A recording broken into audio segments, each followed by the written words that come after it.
We'll do it live. Okay. We'll do it live. Fuck it. Do it live. I'll write it and we'll do it live. Fucking thing sucks. Oh, how are you guys doing? That's right. Peasant chat. Alex, talk to the poor people. Answers dumbass fucking questions. People are saying that my ZR1's a piece of junk. I love it. I love it. I love it. So how you guys doing? Welcome to the shit show. Yesterday I released a video, ZR1 stuff. People are like, it's fucking slow. I'm like, relax. What I'm going to do is the next video, or maybe in the next couple of videos, is I'm going to go out there and run the car on a cooler day and not heat soak it, not do back-to-back runs. A lot of people are saying the heat exchanger is shit on it. The IAT retard function on the tune is aggressive, which it is. I'm not going to lie. So in order to calm down the ZR1 boys, I'm going to go out there on a cooler day or night, preferably early in the morning, and get a 60 to 130 in. Now, the funny thing about that is that pull that I did, the 234, and I didn't record the 60 to 130, felt fucking fast. And then the subsequent runs felt lame. So I'm like, okay, let's see if I can get in the 60 to 130 7-second range and go from there. But a lot of people mentioned that the white car with a Vortec is way ahead of it, and they'd be right. A Vortec with a 3.4 pulley, 260 GT, free flowing exhaust, headers, guys. The Coyote comparison isn't really good. Now I get it. The Corvette weighs less. It's a 6.2 and it's a 2.3 supercharger, but it is bone stock. Stock exhaust, stock headers, stock cats, stock tune. And the Coyote had a supercharger with 12 pounds of boost, Sunoco 260 GT, headers, free flowing, but it is a little heavier. But fact of the matter is, we're comparing a when new $100,000 car versus a when new $39,000 car with about $15,000 worth of mods. Let's say blower, exhaust, da-da-da-da-da. So you're still up money. So I'm sorry, but I'll do my best to give the ZR1 a better baseline, because I went out there late in the afternoon. It's the only time I can do it. And did a 60 to 130 a couple of times. Guys, it's quick. It's not the fastest thing on the planet. If they're rating that at 630 horse, that means like it's 560 wheel or something like that. 560 wheel on a 3,200 pound car, it ain't that fast. It's okay. So in my opinion, they are who they thought we were, because we are who they thought they were, because it's not surprising that it ran that number, given the fact that I gave it back-to-back runs and yada, yada, yada, whatever. I'm not going to make excuses for them, but people literally think I'm going out of my way to shit on Chevy. And I'm like, no, guys, my goal is to baseline it. It'll be a 4-second or mid 5-second 60 to 130 car within a year. I guarantee it. It's going to have a cam heads, blower, maybe some porting, pulley, obviously, E85, and go from there. Or maybe not E85. Maybe just keep it on pump gas. And when I do make pulls, put race gas in it so that I don't have to buy a complete fuel system to make it go. And then just lower boost when I'm not chopping, trying to gap every fool out there. Let's say hi to the people. But before we do that, let's say thank you to the sponsors. We got 2 Auto Solutions, Calimer Transmission. That's right, Calimer Transmissions. Oh My God Cookies, The Parts Farm, coming at you. So, I want to thank the people that make it all possible. Oh My God, Calimers, 2 Auto, Parts Farm. Still haven't gotten paid from the Parts Farm. It's all good. 2 Auto paid their bill. And the cookies are always showing up at my mailbox. And Calimer has provided 3 transmissions and 2 clutches. So he's paid up for a very, very long time. Let's get after. Let's say hi to the people here. Oh, shit. I didn't do the pop-out chat. Pop-out chat. Get you overlay URL. Live chat. Here we go. Live chat. Now, because, you guys like seeing your comments come up on your screen. So why not make it... Make your miserable life decent by seeing your name come up on my chat. Alan, 50GT, Blake Bailey, Douche Did It, Monty 540, DJ, Christian, That looks like Christina real quick. Christian Sama, buenos dias, Juanito Sins. That's very good. Michael Mara, ZR1 Bicho is the best color combo I've seen. Looks really nice. Thank you. It's what was available. Crawler, Bruce Lee, DJ, Walter Hoffman, Alan again, Dill Space, Deathbud, SK Jeff, one of the mods, Cluster BM, Coyote Kelly, James NJ, Mike Honez, X-Tank, JD, the other mod, Mac Attack, Mofler, Angel H, Connor Hobson, Jared Wells, Miguel Salazar, Michael Mara, Garage Bill Coyote, Rican 50, Mad Motorhead, good morning, sir, Alex Vallejo, Sit Sideways, James NJ, Arturo Hermosillo, Kenny G, Omar, One Slow 50, Donkey Mac, Whippled 50, Whippled, 80 weeks Whippled, Agent Orange, bring your wood screws with the 4-door. You don't need much to fuel system 885, DSX auxiliary pumps and injectors. I'm gonna go over the top. I don't go, well, this is all I'll need. I'm not gonna fuck around. If I'm gonna go E85 on that car, it's gonna have complete 4 Innovations fuel system. I'm not fucking around. I don't know the Chevy game enough, but I know fueling. And if you don't need badass pumps, that's fine. I'll get badass pumps just in case. 07 GT500 upper lower cold air intake 2 and 410 did 826 even with a shift to fifth at like 126. Let me guess, Ben, was it in cold weather? Was it in 95 degree heat? So this is what's happening. Now everyone thinks that is the metric. Understand this, guys. I'm going to go out there on a cool day. This thing is bone stock. It even has bone stock. The tires, dude, the car does not inspire any confidence. Maybe it's because of the platform. The rear end can't kick out that much. The S550, I hate to even compare the cars because they're different. They're just different. The S550 to me feels more planted. Now, the S550 on a roll doesn't hook for shit if you make 800 horsepower. This thing feels planted in a straight line. The C6, whatever chassis, feels planted in a straight line. The moment you unsettle the suspension and then settle it back down, the rear end likes to kick out. And it's twitchy. At 130 plus, it's very twitchy. Now, it could be alignment, it could be tires, it could be shocks. I'm not going to say that all C6s are twitchy because most of these C6s I've seen going 140, 150, 160, they look really stable. This thing feels really unstable at those speeds. Now, again, I am not saying all ZR1s are that way. I'm saying this one is.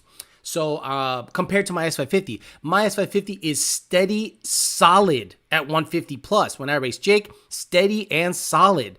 This thing is dancing and bouncing, and I'm like, I don't like this. So I'll look at see what's going on. If I have to upgrade the suspension, get the Magnerite off of it, get the Z06 stuff in it, springs, I'll do it. Not a problem. But again, guys, it's all about baselining. But I'm going to give it a better baseline.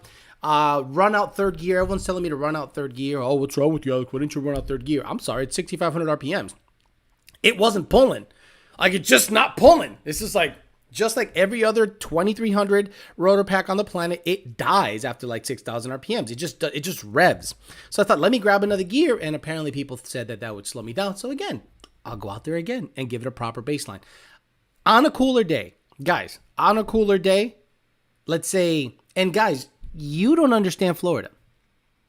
You have no idea how Florida air is. When I see people claim records, but they're up in ACO, they're up in MIR, they're up, where it's 45 degrees, negative 1,500. I'm sorry, we never see that here. We see 0 DA days, but it's still 65 and it's still, relatively humid. But if I go out there on a 70 degree day, I think this thing will run a 780, 790 stock. Now, if I somehow get that motherfucker up to Pennsylvania at 30 degrees in the middle of winter and I somehow get it to hook on a 60 roll, I guarantee it'll be a mid-7. So you guys got to understand. It was 95 out yesterday. Very humid. The fact that it ran low 8s, not bad. Now, the white S550 runs the number every time. It's a centrifugal. It runs in the 7s no matter what. But again, free-flowing exhaust, tuned up, Sunoco 260 GT. So that's not a really good comparison. Alex, it's time to give up the Coyote swap. Give up and Coyote swap. Up the rev limiter so you don't have to make the 4-5 shift. Who made a 4-5 shift? Who made a 4-5 shift? Did you guys hear a 4-5 shift there? It's a 3-4. Top of third is like 129. Then fourth, it's into the 130s. Who said I went 4.5 in the car?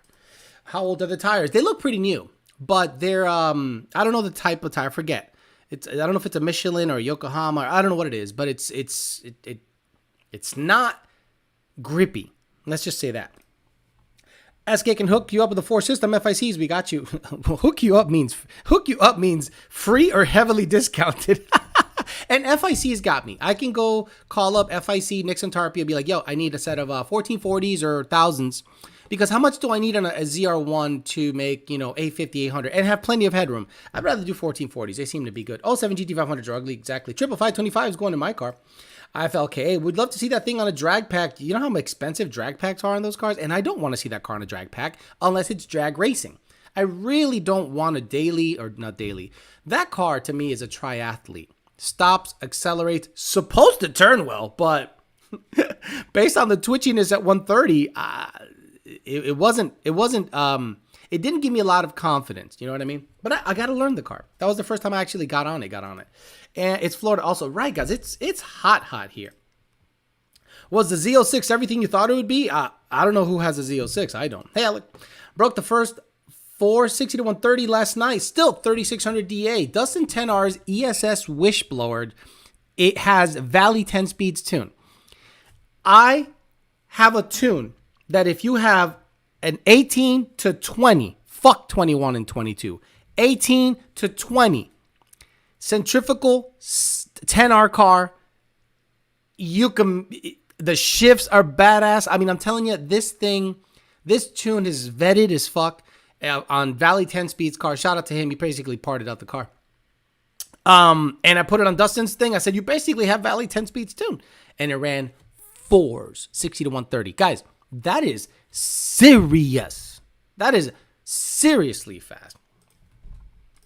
Sorry, 3-4, got it. Alex, does the ZR1 come with no lift shift from the factory? It does, but I'm going to be honest with you guys. I don't like no lift shifting cars. Every single time I no lift shift the car, it does that weird spike in between the shifts, and I don't want it to hit a limiter. I don't want it to hit a limiter to unload the suspension. Did you hear my shifts? Were they bad? Were my shifts full of peanut butter jelly hit? No, it sounded good. And the shifts, but what's happening is this. I feel if it had no spark cut or whatever Chevy has going on when you get back on the throttle, the shifts would be quicker. The no lift shift to me is not something I want to do. I don't want to no lift shift the car. I have never, in my experience, gone faster no lift shifting than with slightly breathing on the throttle. Plain and simple. My hand-eye coordination, foot-hand-eye is really good. If you guys think those shifts were junk, bro, I dare you to do better. I dare you to do better. Without any nannies. Damn, is it time for a Coyote swap already? 1300s, got it. Now, I do FIC 1440s. I do FIC 1440s in it. Even if it doesn't make a great number right now, the car's just freaking cool. Right now, people want it to be this like it's a 560 or so rear wheel horsepower car. Yes, it's 3,200 pounds. Yes, it has really tall gears, but I'm not expecting the world out of a bone stock car in Florida in the middle of summer. Those shifts look great. Right. I'm like, guys, listen to those shifts. They're pretty good. I'm proud of it. People that live on a drag pack don't drag race. People that don't live on a drag, that live on a drag and don't drag race bother me. Got it. What your GT500 60 to 130, guys? You kidding me? And that was a bitch ass 60 to 130. You guys know what the GT500 ran 60 to 130. How dare you ask that question? If you're a real fan of this show, like a legit fan of this show, you know exactly what my GT500 ran 60 to 130. Here it is. I look bored doing it too.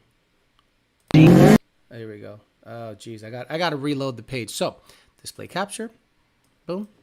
I can't make it any bigger. Let me reload the page. This is the 60 to 130 from the GT500. 30.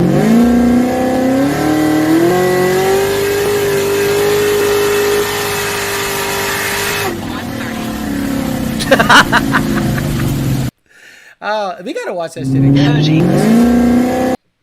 Let's watch. Sorry about your speakers, kiddos, but this is me. Listen to the throttle. Me trying to maintain grip. It's like wah, wah, wah, and that's when it started recording. And I short shifted the 2.3, and you can hear it. It just kind of did a short shift 2.3. Listen up. 30.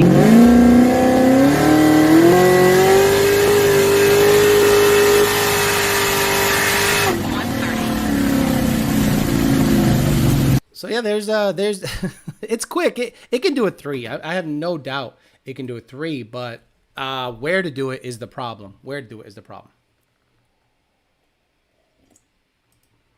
Right, Michael Mara. No. See, on the ZR1, it's interesting.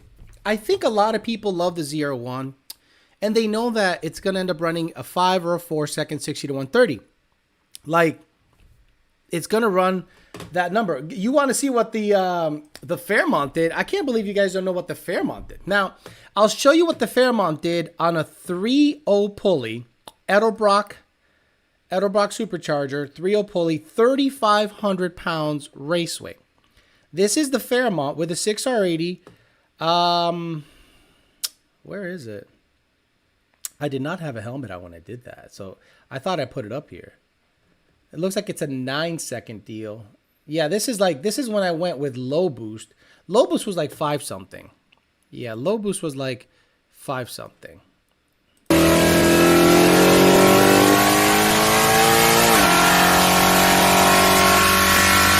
Yeah, that was I think 3.5 upper pulley. So it was like 12 pounds of boost. So this is a 12 pounds of boost run on the...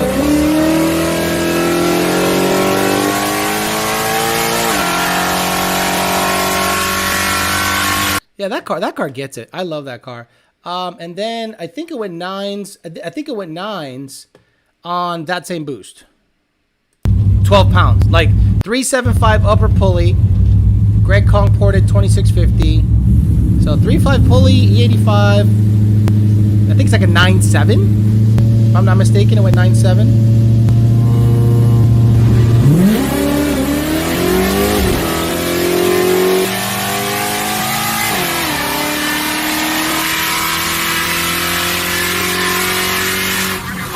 Yeah, 978, 139. So it went 978, 139 with 12 pounds of boost. So the car was quick.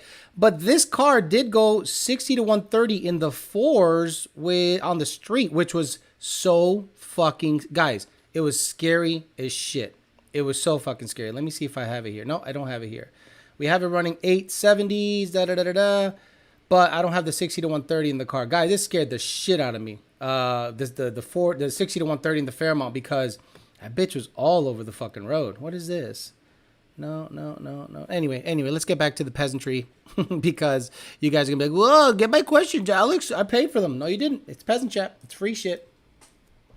We all love the Fairlane. On the track, it's 3.6 something if I'm not wrong. Yes, on the track, the GT500 went 3.5, 60 to 130. It's damn near twice as fast. Right, those shifts are on point. Bro, almost look terrified. I'm hoping after I build trans, I can crack a 3 or low 4 this winter when the weather is good. Good morning, gentlemen. Missed a lot of live shows. ZR1 is gorgeous. Alex, congrats. Happy Sunday. Where's the Fairmont been? Fairmont's been chilling. That's a long-term project. I coyote swapped it, and I'm going to be honest with you, my coyote swap experience on that car was terrible. Nothing to do with the companies that were involved. But if I was to do it all over again, I would never coyote swap a Fox body. I'll be honest with you. Let's talk about why. So, if you're going to go the cheap route, if you're going to go F-150 motor, Billy Bob control pack, 6R80, okay, then you know your car's trash. Like, you know your car's trash, so you're not really thinking about quality. What the fuck is buzzing? I wanted to make the Fairmont ugly on the outside, super high quality on the inside. And after all it was said and done, I had nothing but fuel system issues, grounding issues. Luckily, the transmission lasted forever, but the chassis needs a shitload of work. And I went, this is not. It's almost like you got to spend 12 to 15,000 in the chassis, mini tub, proper front suspension, proper brakes, proper this, and then you got to coyote swap it, and then you coyote swap it. It's going to run you 20,000 plus, and then I never drove the car because it was just a straight line burnout machine with no AC, and it was a miserable drive. Like, it was fast, sure, but it was a miserable car to drive. Super miserable. If it had a stick shift in it, would I have kept it longer? Absolutely. The 6R80 is insanely boring, but it is quick in a straight line, and I'm not going to deny that. But it is insane. Guys, I can't tell you how boring it is to drive a 8-second 6R80. One, you can't go watt. You'll end up in the fucking weeds instantly. Same thing with the GT500. Incredibly boring to drive. It looks great. It chops great. It makes all the right sounds. But you can't go watt in it. You are gonna get everything hot because it has a toaster for a blower. It has an ice tank. It's not a vehicle. So what would I enjoy more? A 1100 horsepower 8-second drag car, or a 800 horsepower stick shift car? By far an 800 horsepower stick shift car.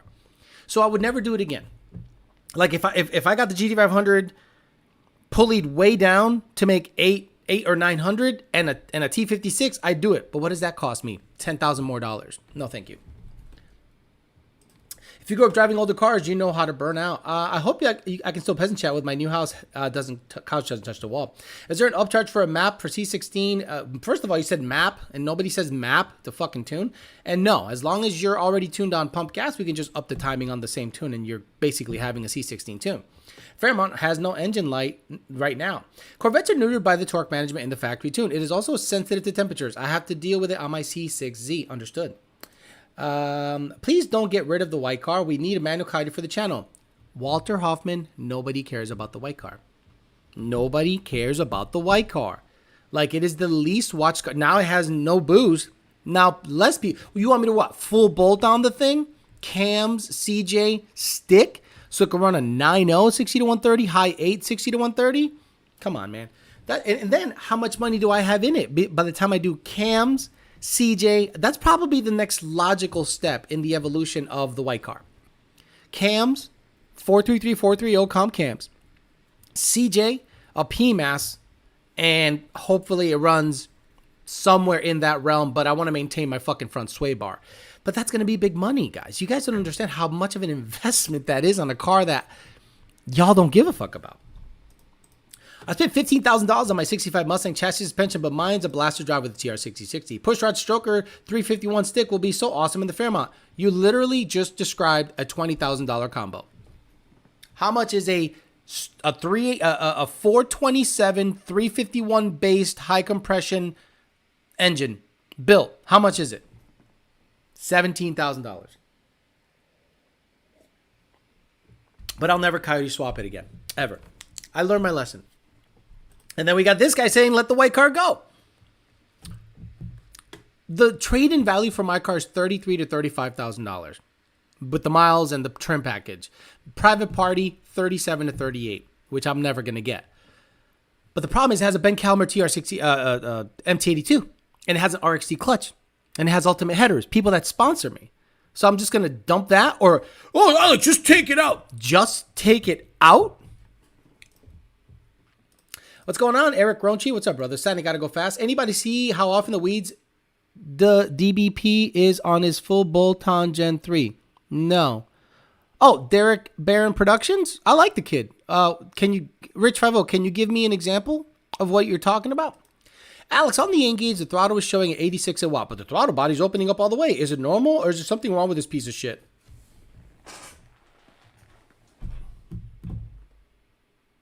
I'm looking for a throttle body. Hold on.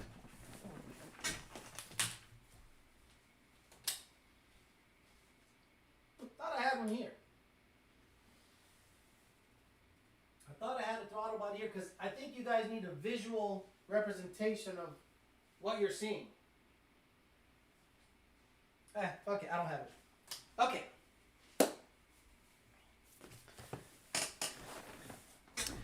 Let's talk degrees. Let's talk degrees. When your throttle body opens, what angle do you think the throttle body blade is in conjunction to the housing?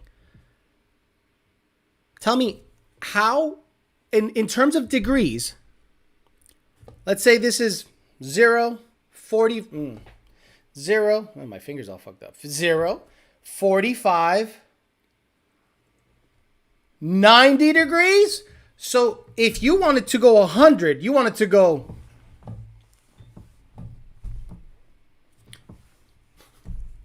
shut 90 degrees. Oh, I want to woo. It's degrees, not percentage. It's degrees. He's trying to get clicks. Nothing wrong with that. Yeah, but you got to give me an example of what you're talking about. Alex, I could build you a 408 stroker way cheaper than $20,000. Just machine work on a block and the rest is easy. 13. Okay, what's a rotating assembly? What are heads going for? What's a... Oh, you're talking about just the long block or the short block. I'm talking about carburetor to oil pan. $17,000. 13-to-1 compression, badass rods, badass crank, badass block, because I'm not basing it off of a stock block. Jesus Christ. That's angle, not percentage. Thank you.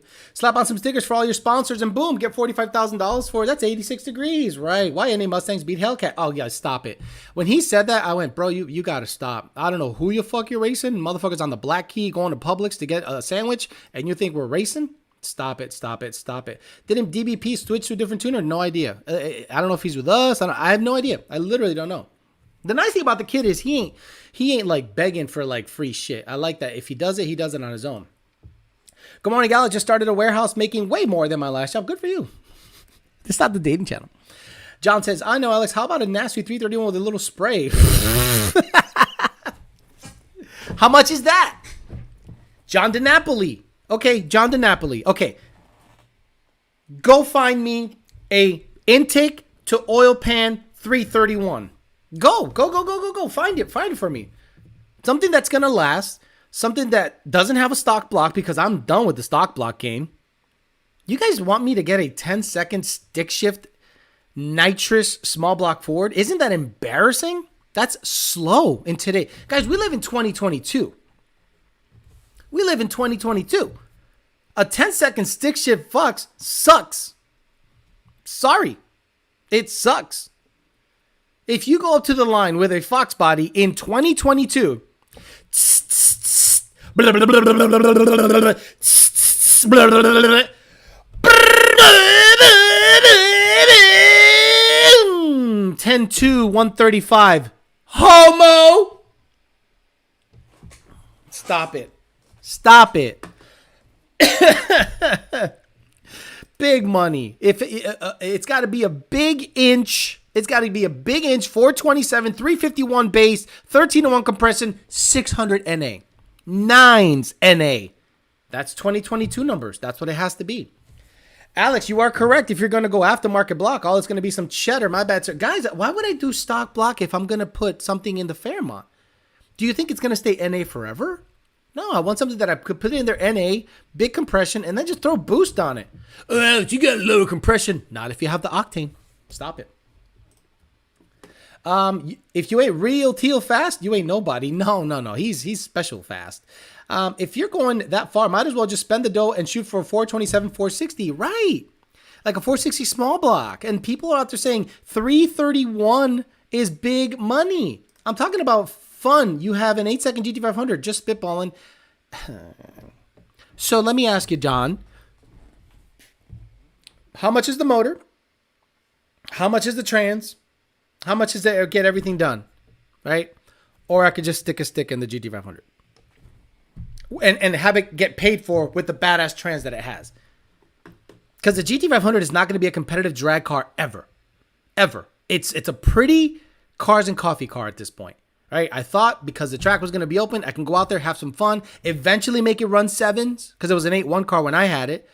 Then all of a sudden it developed a lack of power issue, rebuilt the trans, I rebuilt the alternator, redid the harness on the alternator, got everything fixed, then the track closed. So now I can't test shit. Right, 10 seconds is the Fast and Furious car back in 2001. Dart blocks for the win. My NA331 was cool in 2007. Yep. Badass and built. Do it once and done. Right. I am not going to go. People think, okay, and I understand and I love you guys, and I love you guys. You think I have all this money. By the way, this is why I don't have all this money, because there's 282 people watching and 146 likes. So if you guys want to figure out why I don't put different engines and shit, it's real simple. Your fault. I give you info and entertainment. Y'all don't even like this shit.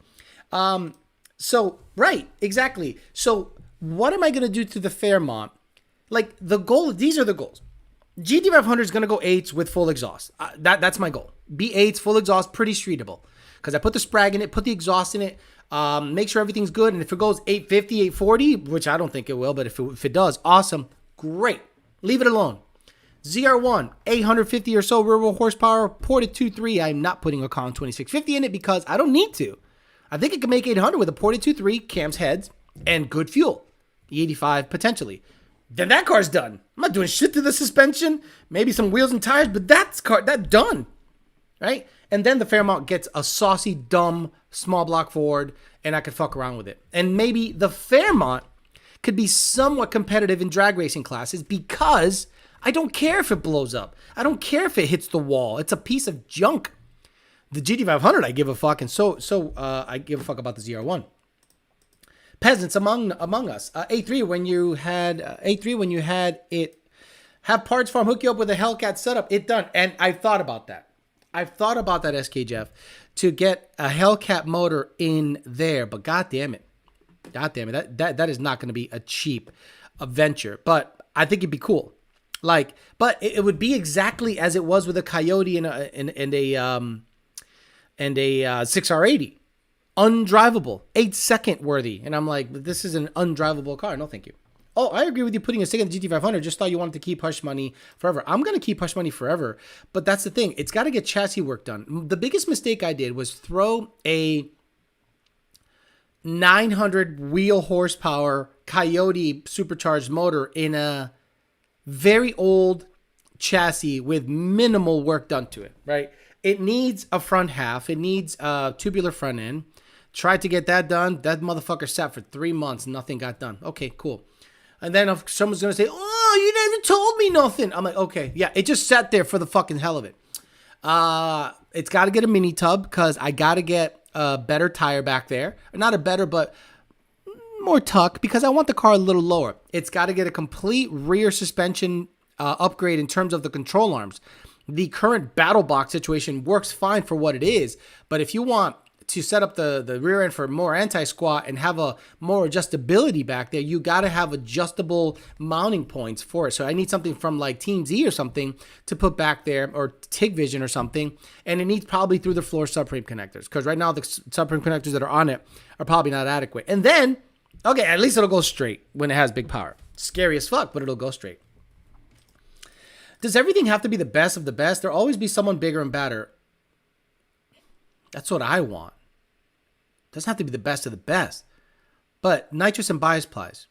You think I want to build a stock block 331 and have it rev to 70-something hundred RPMs and hope it doesn't crack? Or why not build it once so the motor can live a long time and you can enjoy it? Bro, imagine how fast Dodges would be if they were in that chassis. I understand that. Yeah. And that's another thing. That's another, a Hellcat swapped Fairmont would be pretty cool, in my opinion. Could you get a stick Hellcat package? I could. Turvey could have finished the Fairmont, but you kicked him out. See, D-Rock Fox likes to stir the pot. What I'm saying is nothing got done. He's busy doing other shit. But if you're one of those pot stirrers, bro, you can fucking go too. You can fucking go too if you're one of those pot stirrers. Then the Hemi guys be giving out their 2 cents. Yeah, no. Then I'd have everybody covered. I'd have the Ford guys, I'd have the Hemi guys, and I'd have the Chevy guys with the ZR1. That's not a bad idea, but a Hellcat swap Fairmont sounds expensive. Like, what's a crate package from like a Red Eye or a, you know, okay. Are there better Dodge guys? I need to ask you guys, Dodge guys. If you were to buy a Hellcat motor and trans, ideally, which one would you get? Like the latest and greatest Red Eye shit? Or is the first model year Hellcat adequate and it's just more boost and better blower? Sorry I'm late. Let me leave a like and enjoy the show. Why do you keep all these cars? Why not? What? Oh, where? Oh, where? Sorry. In the complex. I have unlimited parking in the complex. They're all registered. They're all on the road. They all have insurance. I don't have like unregistered junk on the road. I don't just like have cars laid out everywhere. Every single vehicle I have is registered and insured. Every single one. So I could park that motherfucker anywhere. Get one from a Hellcat from a Copart. Yeah, God damn it, guys. Did you not hear me? From what year? Like, is there a model year? Like, imagine you wanted to go out and buy, okay, like Coyote swaps, right? You want one from a fucking 15 to 17, right? Right? I want a 15 to 17 Gen 2 Coyote, right? But guys that don't know anything about Coyote are going to ask me, Alex, if you were to want to get a Coyote motor, which one would you get? I go, anything from 15 to 17. Why not Gen 3? I don't want to fuck with the DI. I don't like the camera version issues. I'm not a fan. I like the 15 to 17. And you can boost it to death and make whatever power you want. Similar to a Gen 3. You can make, the Gen 3 has a cap of about 900 horsepower, and then anything can happen. Same thing with the Gen 2. Did you hear about YouTube channel Throttle Hellcat Swap Viper? Yeah, I don't care about it. I just buy the Hellcat. They all can make power with the right blower. Got it. I think the motor is $25,000 by itself. Have you saw, oh my Lord, have you saw the video of a Hellcat Swap Grand National? That sounds fun. I would say the red eye, right, if you could find one, but it's not going to be cheap. People would just sell the blower once they go Whipple, go to Detroit and find a part out. Right. I should just do that. I should just go to Detroit, find something that was in a sideshow and just buy it for the drivetrain. I'd probably have to buy the whole car. But the problem is, I don't know shit about the wiring. I don't know if they sell a control pack. Do they sell a control pack or a cranker pallet for a Hellcat? Again, I'm spitballing. I don't have the money for this just yet. I just dropped good money on a ZR1. I just dropped good money on doing the transmission on the GT500. I'm good for a while. Just get an R8 and drive. Oh, Lord. We sell red eye for $16,000. We sell red eye for $16,000. Red eye 19 or 15, 16.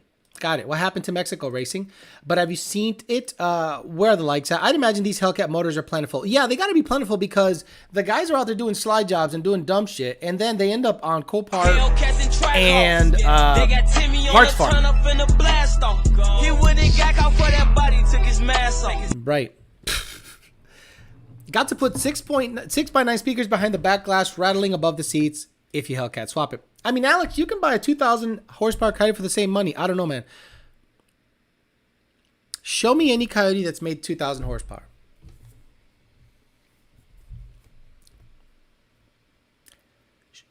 Show me any Coyote. I don't know, Alex. You can buy a 2,000 horsepower Hellcat Coyote for the same money. Can you show me this 2,000 horsepower Coyote for $26,000? Can you show me that? Show me that. Come on. Show me that. Anybody? Can you show me this unicorn Coyote that magically makes 2,000 horsepower for $26,000? Oh, no. I meant 2,000 horsepower capable. Oh, you mean a block with a rotating assembly in it? Oh, and I gotta buy the turbo supercharger. People think, and that's the problem with car guys nowadays. Yeah, the Grey Goose, the Blue Goose doesn't make 2,000 horsepower. Joe Steele's car didn't make 2,000 horsepower. It probably made high 1700s or low 1700s to the rear wheel. The car was light and it got busy. Just buy that 2,000 horsepower. What 2,000 horsepower Coyote? Where? Nah, Randall, the problem, what you did to that car is you put a bunch of red parts in it, man. You put all the red Randall, your twin turbo GT350 would have been fine if you just put turbos in it and left it alone. Then it ended up with all the red parts on the planet. And I was like, boy, there goes that. Nice car. But man, the red part stuff, I don't know if you put, I heard you put red parts on it. And I said, why did Ford spent like $1 billion developing that car? Oh, man. Right. TJ's like, oh, Alex has got that iron block. At some point, you're just going to have to realize that anything you're thinking about building is not going to be cheap. No, who the fuck? I know that. I know that. Everything's expensive. Right. At that point, Alex, just buy a 2,000 horsepower Coyote. They do Hellcat swaps and Challengers and Chargers. I'm sure you can use their swap kits. Gotcha. Thank you. When will Lund release multi-tune for F-150? Yeah, dude. EPA, the chat, it lives up to its name. It lives up to its name. Because people that don't want to get super fucked and embarrassed on Tuesdays and Thursdays, they show up to this chat. And they say, a Hellcat swap? You know, the complete motor, the wiring, and the trans? For $26,000? Why don't you buy a 2,000 horsepower Coyote at that point?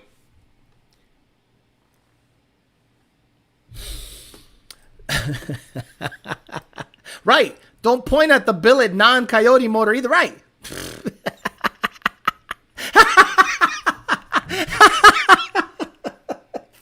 Oh, man. There's some stupid motherfuckers in here. Just buy a Steve Morrison engine. Dude's been watching too much Stang mode. Right. Steve Morris and Cletus are warping people's sense of perception when it comes to horsepower. I think Mike Rice is selling his car for like $120,000. The only red was the clutch, bro. Gotcha. He's talking about the werewolf and... Oh, fuck me. God damn it. That's great. Hellcat standalone harness is $3,000. Well, what's a Ford Racing control pack? Let's go. Ford Racing control pack. Price. It's about there. It's about $2,400, $2,500. 24, 21, depends on who you fucking... why isn't Power by the Hour the number one? It should be the first one. It should be... Wow. Hey, PBH, you got to get your Google game up, man. I mean, you should be like number one on this search, but it ain't. So we got to get on top of that. The deal is. Okay. Gonna be getting my fuel lines ported. Can't wait. I'm sure there's a used Top Fuel motor somewhere. Iron Block. MMR is like $30,000 for their 2,000 horsepower setup. Oh, okay. So let me ask you, D-Rock Fox, does it come with the turbo kit, the fuel link? It doesn't. And this guy, the other guy was like, well, just get that. That's going to be a comment of the day. It's got to be the comment of the day. For that kind of money, you can just get a 2,000 horsepower Coyote. What? $26,000? Damn, I just dropped $80,000 to get about $1,500. You're a dumbass, Savage 50. You're a dumbass. The guy over there said for that kind of money, you can get a two. You obviously didn't do the research that guy did. You didn't Google the way that guy did. That guy said you can get 2,000 horsepower for 2,000 horsepower for $26,000. Stupid ass motherfucker, bro. It's Morse. Alex, full bolt on Trackhawk or full bolt on GT350 for daily street trip? Oh, Trackhawk. You said street strip and GT350 in the same sentence. But Alex, Fat House Fab went 8.3. Motec, built motor, T56. I mean, he said MMR. Oh, Alex, I sold my house in Wellington for $400,000. Get out of here. Dude, you got $400 for that motherfucker? Damn. Good for you. Man, pocket that money. John Force has a couple of motors for sale. That's a 3-letter company we don't like. So, Downhill Daddy said, what's up, Alex? MMR is the only engine that sees itself. Okay, they will sue you. They have no problem suing a motherfucker. So be careful. They'll knock on your door and get cease and desist in life. So be careful. Shit. US dollars. This is what happens when you read too much Mustang 6G. American Muscle's prices went up for stuff they already had sitting on the warehouse. Where's the wall touching couch, right? 2,000 horsepower one time is still 2,000 horsepower. E-Rock says, Gavin says he has over $100,000 in his 1,300 horsepower GT350. I believe it. I believe it. Built motor, the car itself, the turbo kit. Did he not blow up 2 motors in it? Is he counting the wheels and wrap? I don't know. Interesting. Turvey said his 3.8 will make 2,000 horsepower. I had a guy tell me that 350 had a drag strip mode, so it's a drag car. It has a drag strip mode, but it's not a drag car. The clutch alone will tell you it's not a drag car. The transmission alone will tell you it's not a drag car. It is a wonderful roll and handling car. Like, I would love to get into a GT350, but that would be super irresponsible of me to do so. Now, the 350 with believe it or not, a centrifugal is super nice because it takes advantage of the RPM. It makes 800 horsepower on E85, which, okay, what's the sauce on GT350s? And this is the nice thing about the GT350s. You don't need a fuel system, but it's a good idea to get a fuel system. But if you keep boost at about 10 or 11, dual BAPs, stock fuel system, 1000cc injectors, or 1300s, bitch makes 800 to the wheel, 850. An 800 to 850 rear wheel GT350 is fucking awesome.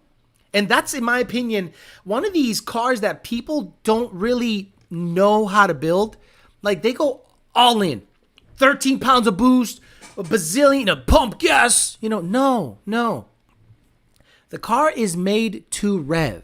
Okay? So what power adder loves high RPMs? Centrifugals. Period. So imagine a 10 PSI, like a 3.6 pulley Vortec V7. Even a V3. With E85, 10 or 11 PSI, it makes 800. Boom. Dual BAPs, E85, 1000 or 1300s, or FIC 1440s. But no, people go, I want to make 900. I want to make 1000. No, you don't. Shut up. Get a nice clutch in it. Drive it around.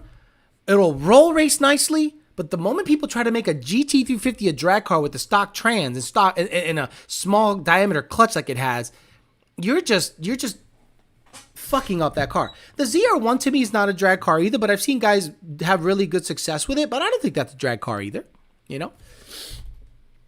But it's a better suited drag car than a 350. It's 15 grand for a blower and cam on LS when it's 15 grand for a blower and cam on LS when done correct. I don't know what he's counting on. I'm waiting for the ESS kit for a 350. People were fighting over the house. Everything inside was updated and modded. Good for you. It looked good to me. All that money to afford and still wouldn't have the Viper. Probably. I bet shops love Peasant chat customers. Can I run 92 race cars in a 2,000 horsepower car once I get it? That's his next question. I know you hate these questions, but what's a 12 GT worth with an Illuminator long block on 3 single, stage 3 MT82, 4 system 850 horsepower worth? Any 2012 with that, look, I got $20,000 for mine. That's right. I sold my black car, 115,000 miles, TVS, 10-1. It was a 10-1 car at 140 something. I sold it for $20,000. So this was 4 years ago. So I think you could probably, the problem is the on-3 single is trash, but it makes power, but it's trash. I'd say 25 to 28 because it's a 12. Now, if it was a 13, 14, you can bring that up $5,000 because those cars just look that much better. Personally, I like the 11 to 12, but the market likes the 13, 14 based on the tail lights, based on the headlights, based on just, it looks really good. I can't say a 13, 14 doesn't look phenomenal, but an 11, 12, in my opinion, looks properly retroed. I'd say 25 tops. In my opinion. Sorry if that's not a number you want to hear. Cloud chasing horsepower numbers, right? Drag mode has a different meaning in South Florida. I'm just saying. What clutch you recommend for my 3160 when boosted? Honestly, your clutch options are limited. On GT350s, because they rev really high, I've seen a lot of issues with clutch disengagement and the clutch splines lining up. If you guys refer to my video with Ben Stoner, Ben Stoner pretty much was telling you that a lot of the clutch disengagement issues were happening because the pitch on the input shaft did not match the splines on the clutch, and it would actually get caught there. And it has to be a very smooth engagement. Refer to that video, and that guy has so much fucking knowledge. Did you guys hear the video of his customer's GT350 with a sequential on the dyno? Sounded pretty cool. I think people need to look up stock GT350 clutch explosion, then come back and tell us if it's a drag car. Exactly. Guys, you don't understand what the GT350 does when the clutch goes bye-bye. it takes out the bell housing and chunks of the motor. So that car is a daily, in my opinion, the GT350 could be a high-end daily, right? A Vortec or ESS or heaven forbid ProCharged, because the high RPMs favor the centrifugal. Now, if you want some low-end grunt, okay, get a Whipple, get a TVS. My problem with that is the rods. My biggest issue with positive displacement GT350s is that it puts a lot of unnecessary force on those rods at low RPM. So if you are crushing the piston down on those rods, and some of you guys are really stupid. Some of you guys go watt at 3,000 RPMs and just, the car, it's got torque. Then all of a sudden, shit don't work no more, and it flings a fucking rod. The crank's fine. Piston's okay. I think the rods are the weak link in that one. And if you start forcing the rods you just stress them out at low RPMs with a positive displacement blower at pretty aggressive boost, you can have issues. So I think you're less likely to hurt stuff with a centrifugal, and you take advantage of the high RPM capability of the GT250. That's just my opinion. To me, that would be a perfect combo. E85, centrifugal, GT250. And if I'm getting a 350, it's going to be an R. But those bitches are fucking bordering on $90,000, $80,000. 1112 front end with 1314 rear end is the perfect S197. By the end of this chat, you'll be getting a Pro Line Hemi, right? For that money, you can get a 2,000 horsepower Coyote. You see how Mustang guys suck? Like that's how you have to communicate with these people. Hey man, I'm thinking about Hellcat swapping my Fairmont. I can get a cranker pallet for $26,000. For that kind of money, you can get a 2,000 horsepower Coyote.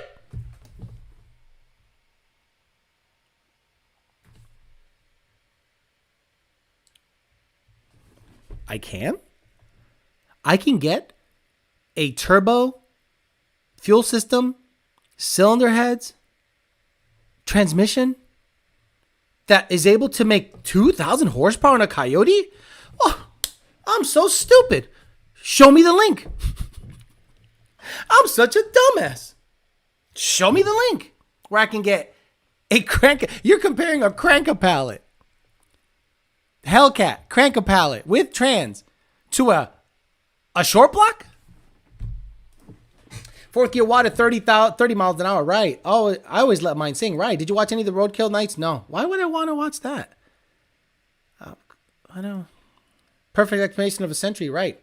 I'm about to sell my 5.0 14 premium, 45,000 miles. How much do you think I can get at Santa Gotta Go Fast? You can get a Werewolf Storm like $2,500 cheaper. Mustang people that don't even know Mustangs. Alex, is the stock fuel filter okay for my Trinity swap? Again, aiming for 650 raw horsepower pump gas. Yeah, dude. Look, honestly, John DiNapoli, you put a Trinity on it right now, dual BAPs and 52s. You already got thousands. Didn't you win the thousands, John DiNapoli? I think you won the FIC 1000s. Yeah, FIC 1000s, Trinity swap, 2.4 pulley, dual BAPs on your shit. I guarantee you'll make 6 something with free flowing exhaust. I don't know about a catted setup. From China though. The Enema Forcer. Look at the profile picture. Serious question. You live in South Florida and buy a $70,000 car. You want to buy a boat and you live on that close to the coast. Where would I put my cars, dude? Where would I put my cars? The Enema Forcer. Well, you got the 2,000 horsepower Coyote. Now all you need is the heads, cams, transmission, shell, piston rods, a word of prayer, and a local junker to drop it in once it starts for the first time. Suddenly, Alex is a used car dealer, right? Hey, Alex, estamos retardados? This chat is, look. I wake up going, there's gonna be a bunch of retards today. So let me get up on this shit. But Tuesdays, no. Tuesdays, I charge you guys for questions. The Peasant chat. Honestly, look, if you guys just saw this going and tried to make a show out of it, you guys go, I don't know how the fuck Alex does it. Like if you guys had to go sit there and go through all this and try to make a show out of it, You go, I don't know how he does it. I have no fucking idea. But on the Peasant chat, the nice thing is I'm sorry, I never showed you. I never actually went sideways. So if you guys had to make a show out of this, you guys would be like, I don't know how Alex does a show. By the way, I wanted to show you guys, it reminded me of something.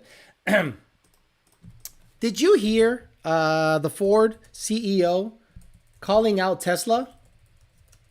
What a dumbass. Like, what a dumbass. Not a smart move. So Jim Farley, who has a wig, is basically called out Elon Musk by touting his 70-mile toll range Lightning and saying, guys, listen to this. This is a man with a wig saying this. We're really on a mission at Ford to lead an electric and digital revolution. Oh, Jesus, my internet's jumping. And I have to say, the shining light for us at Ford is this beautiful Lightning made right down the road in Dearborn, right here in the state of Michigan, already the leader of all EV pickup trucks in our industry in the United States. Take that, Elon Musk. Take that, Elon Musk. Take that, Elon Musk. This is gonna be the next sound clip. Take that, Elon Musk. One more time. Take that, Elon Musk. Take that, Elon Musk. A truck that gets 70 miles of tow range. You can't make enough of them because of the supply chain issues. Take that, Elon Musk. So, okay. Let me ask you guys a question. Based on everything you've seen from Tesla and Ford, how do you think the Cybertruck is going to perform? And now that Ford, imagine the Ford CEO that has a wig tells a guy with hair plugs, take that, Elon Musk. If I was worth $270 billion, was sending rockets into space to have internet, I'd be like, you know what I'm going to do just to fuck with the guy with the wig? I'm going to take this little tiny chunk of my company, SpaceX and the Boring Company and Tesla, and I'm going to dedicate my fucking life to burying the truck market with the Cybertruck. Now, we all know that the Ford Lightning can't tow for shit. It's basically an electric SUV. Let's be honest. It cannot tow more than 100 miles for obvious reasons. So all Tesla has to do is have a 10-second truck that looks like shit. Let's be honest. It is fugly. But if you're a truck guy, don't you want a high 9-second or 10-second truck that gets a 400-mile range, can tow 200 miles? I would love to see what Elon comes up with. And this dumb son of a bitch poked the bear. Imagine, yeah, exactly. Our new Lightning can tow for 60 miles. Take that, Elon Musk. Are you insane? What is wrong with people? I think Tesla saw the range while towing and have been trying to figure out that issue this whole time versus releasing subpar range. No, I think the Gigafactory reconfiguration has more to do with the release time of the Cybertruck and materials than the range. Nobody touching Tesla when it comes to EV, especially Ford. Someone slapped that dusty rug off his head. Didn't the Rivian already outdo them? Cost more, but you get more. With a statement like that, he'll be living in a van down by the river, right, with his fucking brother. Did the Lightning outsell the Rivian? Thought that was the best e-truck. I don't think the Lightning outsold the Rivian. I thought Cybertruck was canceled. It is not canceled. According to Elon Musk, because I'm one of these psychos that watches everything he says. He says the price is going to go up because yesterday's price is not today's price. Yesterday's price is not today's price. But I suspect that the Cybertruck will be a 10-second truck that can get at least 200 miles towing range with the better version. There's going to be a low range version. Then there's going to be a high range version. Now, if you looked at the... okay, I'm going to get off in the weeds here. Sorry. Let me ask you guys a question. How many of you guys are truck drivers here? He felt like the bad motherfucker after he said that. Right. Ford sells the Maverick. Enough said. Cybertruck will have a 500-mile range and a 10.25 mile. Tesla interior is whack and can't be compared to the EQ's interior. Okay. How many of you guys are truck drivers? Over-the-road truck drivers. I need you to tap in. Okay. Or if you work as an over-the-road truck driver and you listen to my shit, how long can you run legally? And I say that legally because most of you motherfuckers fudge your logbooks. How much can you drive legally? How many hours can you drive in a row? Isn't it 8 hours? And then you have to stop for 8? So how much range can you cover in 8 hours? What's up, Ezekiel and John DiNapoli? Truck drivers. Josh Jones, Ezekiel, and John DiNapoli. How many miles can you drive legally per day? 11? 11 hours? That's the 11 hours. So how many miles? Guys, can you answer the question? Okay, 10 hours or 11 hours. So how many miles can you... This motherfucker says 8, 11, 10 hours. So apparently y'all fuck your logbooks. Oh, shit. Fuel hauler here, but locally 10 hours. So how many miles can you cover long haul for 11 hours? 500? Like how many miles can you 11 hours and a reset. Nobody agrees. Like it's crazy. Okay. So how many miles can you? Okay, 600 miles. Thank you. Right. 8 hours, 1 hour break, then 3 more. 11 hours, can't step a foot over. Okay, so about 700 miles. So let me ask you guys a question. And you guys forgot the logbook, right? Forgot the logbook. So let's say the Tesla Semi can give you 500 miles range. 500 miles range. You have to stop. Obviously, the network's not there. I get it. But you have to stop. You recharge, right? You recharge. And then you can go another 500 miles and recharge, because people were saying, "Oh, I can go 1,300 miles on a tank, full tank," but you can't do it legally, right? Logs are electric now. No, people don't use paper anymore, right? Local route driver. So imagine if the Tesla Semi can get 500 miles range. Let's say you can do a day's worth of work, John DiNapoli, with the Tesla Semi, right? Oh, here we go, Alice. No, guys, listen to me. When it comes to a working atmosphere, it's no different than a forklift, okay? It is no different than a forklift. If you worked in a warehouse and you have an electric forklift and you work for 8 hours a day, that sucker went for 8 hours, and then you left, and then you recharged that motherfucker, you came back the next day, recharged, and you work another 8 hours. When it comes to the Tesla Semi, that's how you're going to have to treat it, like a forklift. Like if Frito-Lay or Pepsi or Coca-Cola starts buying electric semis and they go, you got an 8-hour workday, and the battery lasts all day, then you park it, recharge it at the plant, like let's say Coca-Cola, Frito-Lay, and those people buy a semi, you drive their semi, you recharge at the plant. Tell me how that's going to revolutionize the trucking industry. Now, it fucks the owner-operator.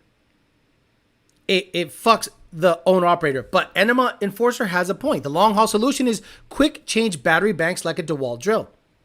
So it is a thing that might happen, and people don't think about it that way. People think, well, I can go from here to California in a truck and maybe gas up twice. Okay, but if you're working for a company that hauls Walmart, Amazon, Frito-Lay, Publix, Coca-Cola, Pepsi, and all their trucks are electric, and they only can work an 8-hour shift, and they're semi-regional, don't you think that's going to absolutely turn everything on its head? All you have to worry about is what? Brakes. Brakes and the battery. And the subsequent fire that's going to happen, that's going to take Lake Mead to shut off. I know what you peasants are saying. The Tesla Semi brakes recharge the battery or something a little bit. I do. Yes, they have regenerative charging. 8-hour workday driving. 8 hour. No, see, nitrous and bias plies. I'm talking about the big companies, not owner-operators. I said it's going to fuck owner-operators. But I'm talking if you work at Frito-Lay or Publix, they do 8-hour work days. 8 or 10 tops. That battery will last all day and then some. Finally, someone brings up the forklift stuff. Electric forklifts are so much more convenient. I worked warehouse jobs since my early 20s. Since my early 20s, I've worked warehouse jobs because I am not that skilled. I don't have a degree. I was just labor. In every job that there was a propane forklift, the technician was there. Let's say they had a fleet of propane-powered forklifts. Yale, Heister, Toyota. Toyotas are the best, by the way. Jesus Christ. A Toyota forklift is badass shit. Propane. The tech was in there. Oil changes, hydraulic. You can't really get around the electric or propane. But the electric forklift had absolutely zero maintenance unless it blew a hydraulic line or it needed a hydraulic pump. No oil changes, no nothing. Your Heister, your Yale, your electric forklift needs literally minimal maintenance except to the hydraulic system. What do you think is going to happen with an electric truck? Should I put seafoam in those propane forklifts? Eventually, it's going to be trailers driving down the street, right? Flying J about to have a battery swap next to the truck wash, but the electric semi has no soul. You can't imagine those hauling races up a hill in Canada, and a Tesla semi shows up and beats it by those semi drag races up in like Saskatchewan or some bullshit, right? These things, right? Oh, it's a sacre bleu! Ah, sacre bleu! Ah! The Tesla racing it would already be fucking done. Done. The Tesla racing it would be up here somewhere. But it has no soul, no black smoke either. Could you imagine attending this race and getting a mouthful of soot? Look at this. Oh, I can't wait to go to Saskatchewan or wherever the fuck I am and get a mouthful of soot. No, thank you. You can take those races and suck my dick with those races. Stupidest shit I've ever seen. Literally the stupidest shit I've ever seen. Sorry. Y'all could fuck with that shit. I ain't fucking with any of that bullshit. You can't engine brake. Hey, Alex, after installing the Mantic clutch and doing a crank relay, does anything in the two need to change? No, sir. EV isn't as bad change, but I wish it wasn't shoved down our throats. Who's shoving it down your throats? Who's shoving it down your throats? You can go buy a 66 Mustang right now and shove a fucking LS whatever the fuck in it and get your dick sucked by your homeboy. Who's shoving it down your throat? You can buy a 2022 GT500. You can buy a Corvette. You can buy... No one's shoving it down your throat. What's happening is this. The performance is blowing away anything gas-powered. And you are now conflicted. You thought in your head, twin turbo, power glide, badass shit is King Daddy. And a 4,800 pound Tesla is maybe a car behind you after you've put $100,000 in your shit. So you're conflicted. You go, wait a minute. This is bullshit. The government's shoving it down our throats. The government is incentivizing electricity. I get that. But when it comes to performance, guys, I'm gonna tell you when it comes to performance and maintenance, nothing beats EV. I bought a ZR1, guys. I had an opportunity. You don't think? How much money you think I spent on the ZR1? You don't think I could have bought a Plaid? You don't think I could have bought a Model Y? You don't think I could have bought an X? You don't think I could have bought a Model 3 Performance? I bought a ZR1 because I said, this is cool. What's being shoved down your throat? Buy a ZR1. Buy a Viper. Buy a Mustang. I could buy a Tesla right now and I don't. Because one, I don't want to have a Tesla here. Okay? Here in this complex, if you probably have a Tesla, you're going to get the weirdos that hate Tesla and they're going to take it out on your car. I'd rather have a house and I'll get me a Model 3 Performance as a daily. It's crazy. Rode in friend's Model 3 Performance. The acceleration is insane. Nah, Tesla swapped that 66 Mustang. Tesla's nasty for sure. Seriously thinking about Model 3 Performance. Model 3 Performance is where it's at. All right, there you go. JD Swag, right around. You're pretty damn close, right? You don't think I could have bought a fucking Model S? Come on. Not conflicted at all. All fuel power? Not necessarily. Not if you have a solar roof and a battery storage. See, that's the thing. The only way I would do a Tesla is if I was able to 100% charge it off the grid. And that's the only way I would do it personally. But no one's shoving it down my throat. What I would do is this. If I got a Model 3 Performance and I have a house, I'd have to have a Tesla battery wall. Do you know what that is? Like, does anybody know? Does anybody do their research before opening their cocksucker? Does anyone on this chat do their research before opening their cocksucker when you talk shit on electric stuff? Have you ever driven an electric forklift? Have you ever driven a gas-powered, propane-powered forklift? Have you ever seen an electric motor humming at a fucking power plant and go, holy shit, if you could tap that power into a vehicle, it would be ridiculous. Do you guys do any research when it comes to electric stuff? Solar, you store the electricity in batteries that go like against a wall. That is your storage. Imagine you collect rainwater and you have a tank. You collect that rainwater in and store it there. That's what you do to electricity, pendejo.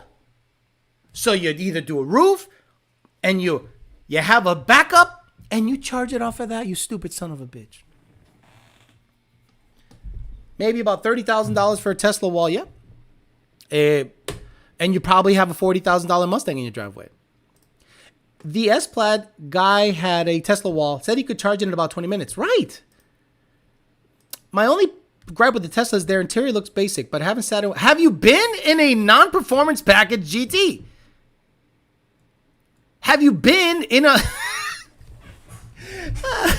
So, do you think the ZR1 interior is fucking phenomenal? Do you think the GT500 interior blows my mind?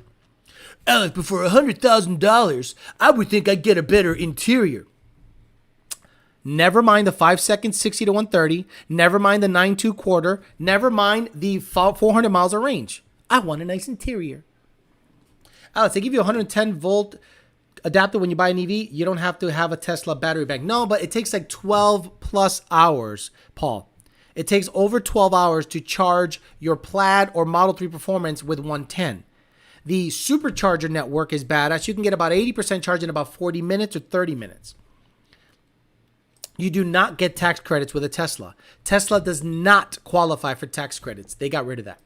Being forklift certified 15 years, electric for the win. Right. If you guys wanted to get a bunch of work done, listen, if you guys worked in a warehouse and you wanted to get a bunch of work done and someone says, here's a propane powered Toyota, which is a very nice forklift. Toyota makes phenomenal forklifts. Here's a battery-powered Toyota or an electric Heister. What do you have to do to a propane-powered forklift to get the forks to go up higher, faster? Forklift operators on the chat, what do you have to do to get the forks to go up faster, tilt forward faster, tilt back faster? Tell me what you have to do. Come on, guys. Come on, forklift operators. What do you have to do to a propane-powered forklift in order to make it go back, forward, or up faster? Rev it up. And thank you. So what happens when you rev up a propane-powered forklift that is stationary and you're going, you get a mouth full of propane exhaust stank. Thank you. I love you guys. You guys are the best. There's some real men in this chat. There is some, right. You hit the gas. So what happens when you go up to a stack of pallets and you go, you floor it and it goes, woo, and you're getting a fucking, and if you know what you're doing with forklifts, your hands are doing this. This is the up and down. This is the tilt. So you're like, side shifter, and you are passed out. And an electric one, what do? You hit the fucking, it flies up. You go to a electric forklift, boom, you're gone.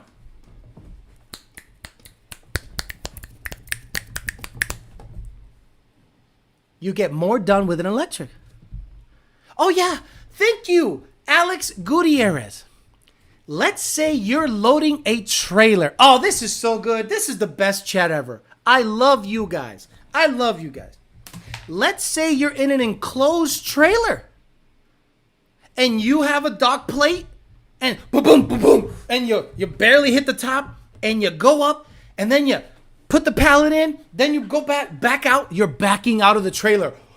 Exhaust right in the face.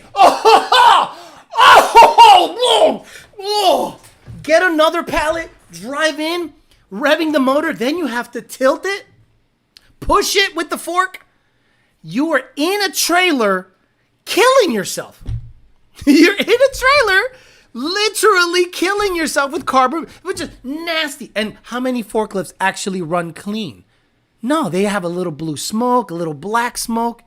You leave from a forklift job as if you just smoked 50 cigars. And when you're unloading a truck and all of a sudden you're out of gas, you got to get another tank. Electric, you got to let her charge up. You just grab another one. Guys, some places you literally see, this is a dumb thing. Do you think people have one forklift? Do you think people have one forklift? And when was the last time you ran out of battery in the middle of a shift? You liar. If you're so stupid that you hopped on a forklift with quarter battery left and thought you could do your job that day, your ass should be fired because you should actually, there's a checklist you do on warehouse jobs to see the condition of the forklift. And if they did not plug that sucker in to have a full charge the next day, somebody gets their ass chewed out. You are a liar. Electric floor jacks are quick. Everyday life.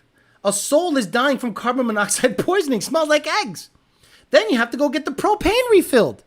And what happens when you crack that propane for the first time? Oh, that's healthy. Oh, that's awesome, isn't it?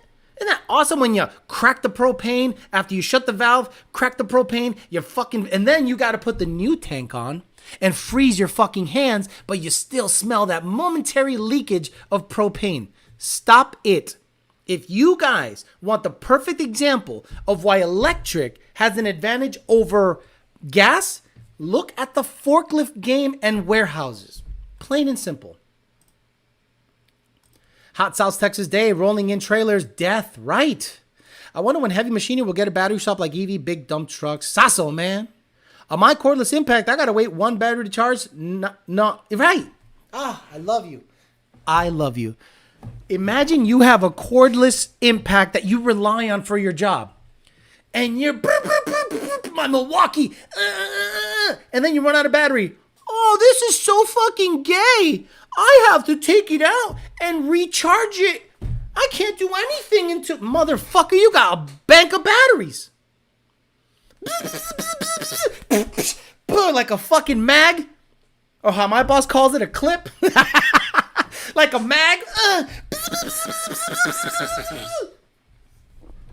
I gotta stop and recharge my batteries. No, you don't, pendejo. You grab another battery. And the same motherfuckers that are in the same breath talking shit about EV are the same motherfuckers that would fuck their Milwaukee impact if they could, because it's such a badass. Oh man, dude, this thing almost broke my fucking wrist, bro. Yo, man, oh my god, 400 foot-pound of torque. Oh, this fucking Milwaukee's legit. What? Teslas? This shit don't have no soul. Fucking clown show. The same techs that are building their LS-powered Fairmont saying Teslas suck with their Milwaukee fucking drills. Estúpido, pendejo. propane power. If you were really about that life, you'd get propane powered fucking impacts with all that torque. Doesn't Tesla have a quick change solution for the batteries? They're developing one because I think Hyundai has a station that automatically replaces the battery. I saw an SUV somewhere. SUV quick change battery. Where a guy pulled up to it's the Neo E, the battery swap solution. Can he be battery swapping? Check this shit out. Let me see.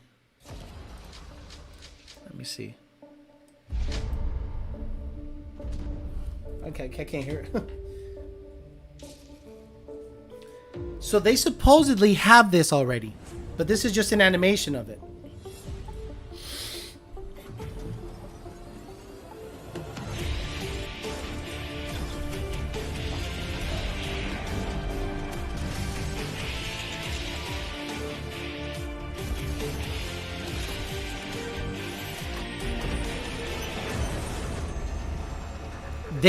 And I'll show you the real video, not just the animation. Oh yeah, that can't go bad. Threads. Motherfucker cross threads that bitch. Ugga dugga it to death. Yep, and then it goes to a bank and it charges. So let me find the video of that doing it in action. There was a guy pulling up and he actually did that NIO. What is it called? NIO. Let me see it. NIOES8.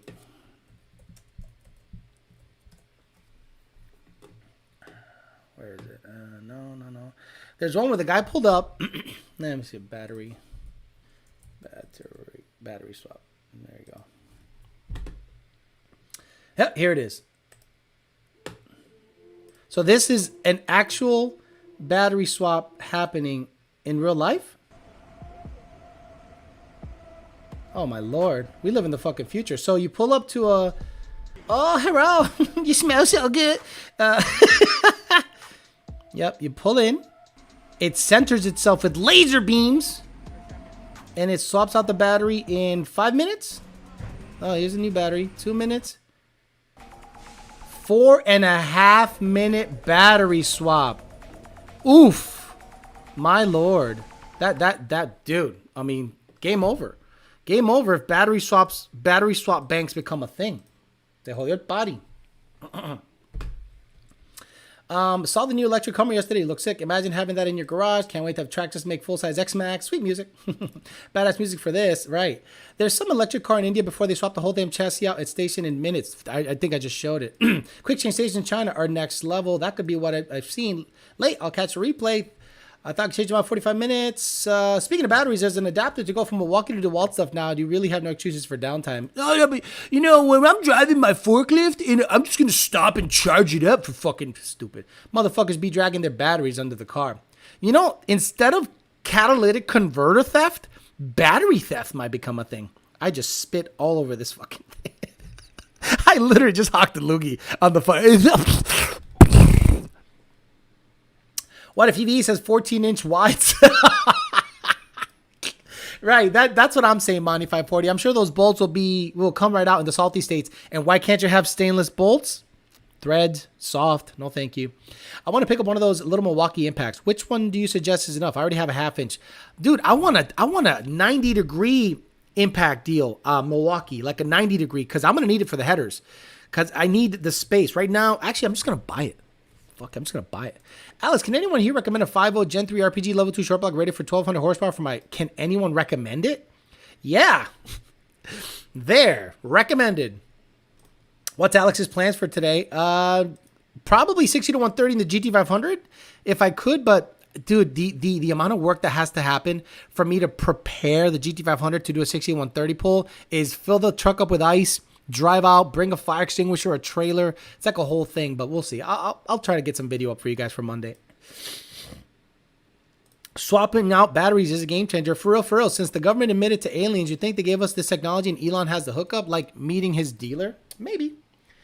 Honestly, I think it requires someone with enough capital and enough ego Let's be honest. You got to have ego to think that you're going to solve the world's problems.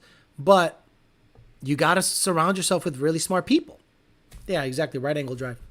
No, not a right angle drive. I want an impact that's like 90 degree or something that is pretty damn good for just because I got to do the headers again, and I'm not going to do that by my hands were like stuck in this position for 3 days after I did the headers on the car. I recommend it. The right angle impact is the best thing. I had one stole and had to buy another one. Will Tractors make a full size X Max? He said that like 3 times. Someone about to get it. You need a whole team to run the GT500. Yeah, that's the problem. I can cruise it. I can cruise the car, but in order to make a run in it, it needs a team. That's what sucks about it.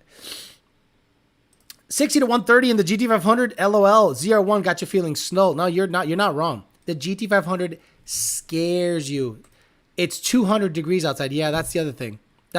Like, it's so hot out that I might have to wait to make runs. That and Cars and Coffee is today, so you're gonna see a lot of hot rods out today. So I'm probably just gonna leave that sucker inside, or don't go watt in it, cruise it, because it is fucking hot out today.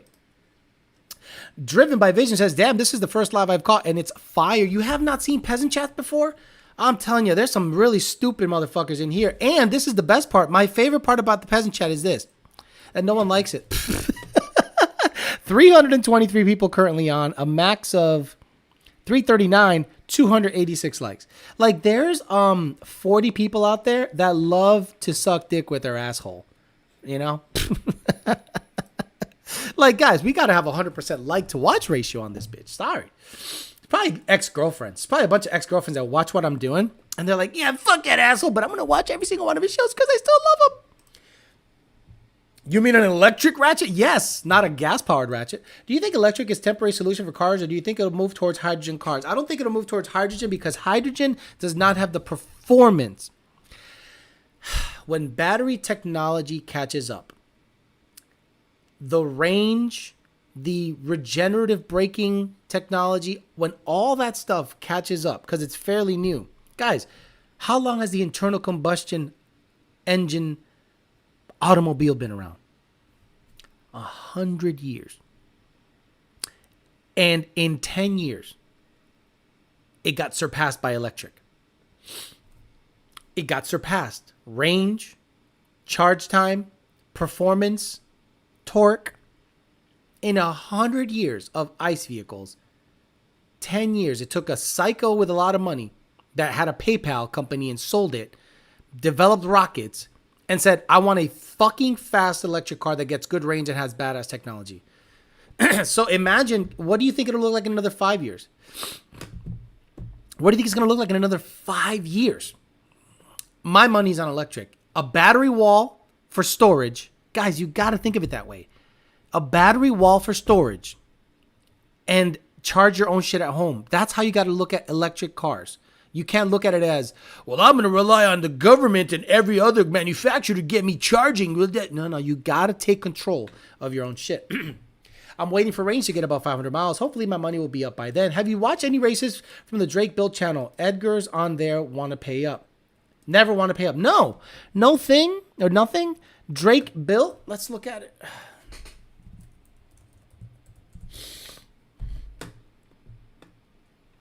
It's got 1,000 subscribers, man. No offense. No, I have not watched anything. A lot of Edgar's in there. 150 years. Yeah, 150 years. Not 100 degree, but a 90 degree ratchet. Right. Even in the SXX industry, hunters prefer electric because it's quiet.